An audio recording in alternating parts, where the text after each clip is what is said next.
ನಾನು ಯೂಟ್ಯೂಬ್ ಚಾನಲಲ್ಲ. Hi hello subscribers, welcome to my YouTube channel. ಇವತ್ತು ನಾನು ನಿಮಗೆ ಒಂದು ಸ್ಪೆಷಲ್ ಆಗಿರೋ ಪ್ಲೇಸ್ನ ತೋರಿಸ್ಬೇಕಂತ ಅಂದ್ಕೊಂಡಿದ್ದೀನಿ. ಇದು ಜಸ್ಟ್ ಶಿವಮೊಗ್ಗದಿಂದ 16 ಕಿಲೋಮೀಟರ್ಸ್ ದೂರದಲ್ಲಿದೆ ಅಷ್ಟೇ. ಈ ತುಂಗಾ ನದಿ ಮತ್ತು ಭದ್ರಾ ನದಿ ಎರಡೂ ಬಂದುಬಿಟ್ಟು ಸೇರೋ ಅಂಥ ಸ್ಥಳ. ಮತ್ತು ಯಾರ್ಯಾರಿಗೆ ಪ್ರಕೃತಿ ಲವರ್ಸ್ ಇರ್ತೀರ ಅಂಥವ್ರಿಗೆ ಇದು ತುಂಬ ಮನಸ್ಸಿಗೆ ಖುಷಿ ಕೊಡೋ ಅಂಥ ಜಾಗ. ಆ್ಯಂಡ್ ಯಾರ್ಯಾರು ಇಲ್ಲೇ ಶಿವಮೊಗ್ಗ ಸುತ್ತಮುತ್ತ ಎಲ್ಲ ಇದ್ದೀರಾ ಬಂದುಬಿಟ್ಟು ಒಂದ್ಸರಿ ವಿಸಿಟ್ ಮಾಡಿ. ಇಲ್ಲಿ ಇದು ಯಾವ ಪ್ಲೇಸ್ ಅಂತ ನಾನು ಹೇಳ್ತೀನಿ ನಿಮಗೆ ಇವಾಗ. ಇದೆ ಶ್ರೀ ಕ್ಷೇತ್ರ ಕೂಡಲಿ. ಆ್ಯಂಡ್ ಇದನ್ನು 14ನೇ ಶತಮಾನದಲ್ಲೇ ನಿರ್ಮಾಣ ಮಾಡಿರೋದು. ನೀವು ಕೂಡ್ಲಿಗೆ ಎಂಟ್ರೆನ್ಸ್ ಆಗ್ತಿದ್ದಂಗೆ ಸೇಮ್ ಇದೇ ಥರ ಸಿಗುತ್ತೆ. ಇವಾಗ ನಾನು ನಿಮಗೆ ತೋರಿಸೋಕೆ ಹೋಗ್ತಾ ಇರೋ ದೇವಸ್ಥಾನದ ಹೆಸರು ಚಿಂತಾಮಣಿ ನರಸಿಂಹಸ್ವಾಮಿ ದೇವಸ್ಥಾನ.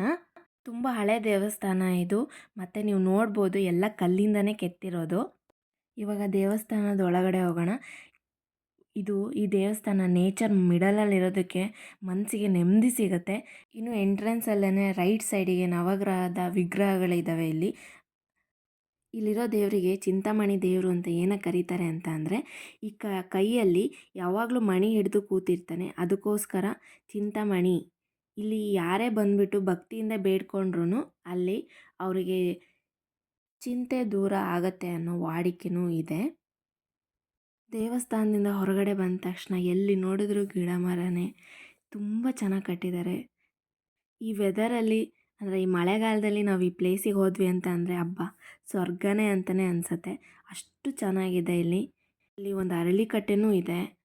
ಇದು ಹೊಯ್ಸಳ ಕಾಲದಲ್ಲೇ ನಿರ್ಮಾಣ ಆದಂತಹ ದೇವಸ್ಥಾನ ಆಗಿದ್ದು, ಈ ಕೂಡಲೆ ಹತ್ರ ತುಂಬ ಮಠಗಳೂ ಇದ್ದಾವೆ.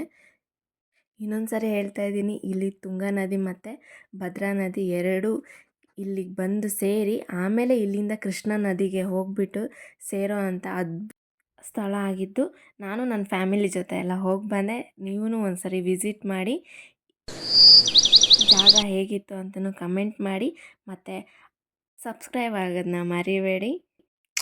ಹೀಗೆ ಸಪೋರ್ಟ್ ಮಾಡ್ತಾಯಿರಿ. ಮತ್ತು ನೆಕ್ಸ್ಟ್ ವಿಡಿಯೋದಲ್ಲಿ ಸಿಗೋಣ. ನಾವು ಎಂಜಾಯ್ ಮಾಡಿದ ಥರ ನೀವು ಎಂಜಾಯ್ ಮಾಡಬೇಕಂತ ಅಂದರೆ ಪ್ಲೇಸಿಗೆ ವಿಸಿಟ್ ಮಾಡಿ. Thanks for watching. ಬಾಯ್.